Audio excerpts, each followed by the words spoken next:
Hey, what's up my friends? My name is Bill. Welcome to Cars That Last. On today's video, how long will a Ford Mustang last? In this video, I'm going to share with you some valuable statistics about research that I've done about how long a Ford Mustang can last.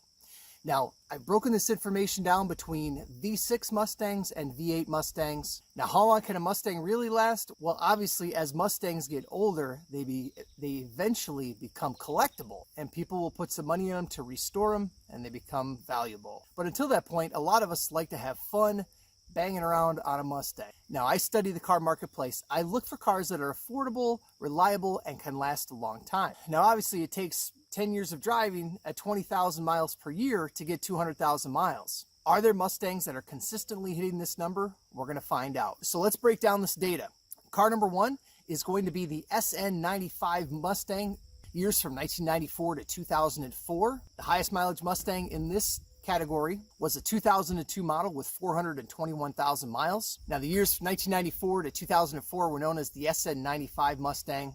That came after what's known as the Fox Body Mustang, which is right behind me. The V6 from 1994 to 1998 had 145 horsepower, and from 1999 to 2004 increased to 190 horsepower. Now, there were 0 Mustangs from 3 to 400,000 miles, and there was only one in the 250 to 300,000 category, and a total of 6.22% of V6 Mustangs had more than 200,000 miles. 42% of these Mustangs under $6,000 had between 150 and 200,000 miles. Now let's take a look at Mustang number 2, the GT model from 1994 to 2004 under the SN95. Now GTs are going to be a little bit more expensive, so I increased the price range to $8,000. The highest mileage GT from these years was a 1995 model with 221,000 miles that featured the 5-liter V8. Incidentally, that was the last year for the 5-liter V8. That's similar to this Mustang behind me. Now, in 1996 to 2004, Ford switched over to the modular engine, the 4.6-liter V8. The highest mileage 4.6-liter V8 was a 2004 GT with 217,000 miles. From 1994 to 1997, the Mustang GT had 215 horsepower. 1998 increased to 225. And from 1999 to 2004, that increased up to 260 horsepower. And Cobra versions, of course, had higher horsepower. We've seen the 4.6-liter V8 in other Ford products that have very high miles, including the Lincoln Town Car and the Ford F-150. So at the end of this video, I'm going to share with you some thoughts on why we don't see more Mustangs at 300,000 miles. Now, one of the common problems with the 4.6-liter V8 early 2000s models did have issues with spark plugs popping out, so watch out for that. Mustang number 3, let's take a look at the 5th gen Mustang, which is the S197 body style. Years in the study of this car range from 2005 to 2010. For the V6 models, it featured a 4.0-liter V6. For cars under $6,000, the highest 4.0 V6 was a 2007 model with 272,000 miles. 3.83% of these 4-liter V6s had more than 200,000 miles, and 39%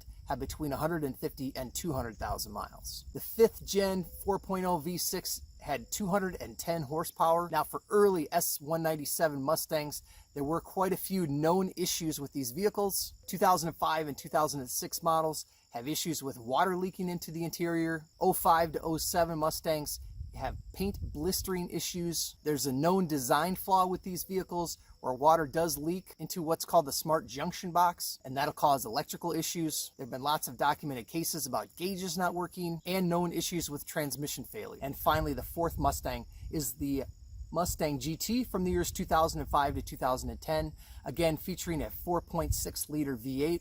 2.61% of these Mustangs had more than 200,000 miles, and 32% had more than 150,000 miles. The highest 5th generation V8 Mustang was a 2006 model with 265,000 miles. From 2005 to 2009, the V8 cranked out 300 horsepower, and in 2010 it increased to 315 horsepower. In addition, the 4.6-liter V8 was named towards 10 best engines from 2005 to 2008. So does it really matter how far a Mustang has driven? Let's consider some of these points. First of all, is the Mustang the most reliable vehicle out there? Probably not. But does it really matter? Driving around with the top down and a V8 rumbling down the road, there is a certain sense of satisfaction that goes along with that. If you love Mustangs as much as I do, in my opinion, it doesn't really matter how far my Mustang's going to go. My Fox body Mustang behind me has 70,000 miles. It's in great shape, and I hope to continue to drive it for a long time. Even if the engine does go out, however, guess what? There are a lot of great aftermarket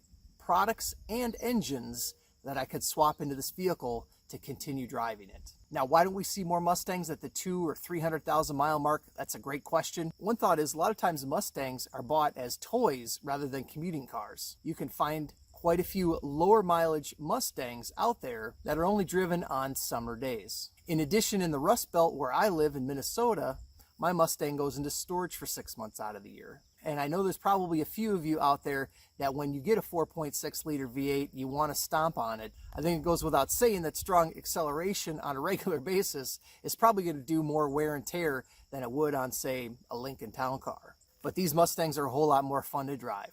So if you buy a Mustang as a daily driver, just keep in mind, as these cars age, you're going to see more repairs. Definitely not going to be as reliable as a Toyota Camry, but at the same point, we're comparing apples with peaches. Mustangs are going to be way more fun to drive. Another reason why I wanted to make this video is the Mustangs from 1994 to 2010 are hitting the bottom of the depreciation curve, which means there's some really good Mustangs out there that are a lot of fun to drive that have yet to hit the collectible status. So if you're a Mustang fan, it could be a good opportunity to pick one up. And in particular, reminder that the V8 Mustangs have historically been more collectible than the 6-cylinder Mustang engines. All right, well, I hope you found that helpful. I'd love to hear your Mustang story. How many miles are on your Mustang? Feel free to put some comments below. In addition, if you're looking for a cheap car, I wrote a book, Should You Buy a Cheap Car? That's also available on the download below. If you're new to my channel, consider hitting that subscribe button. I've got a lot more videos coming your way with some great data. Thanks so much for watching. Have a great day.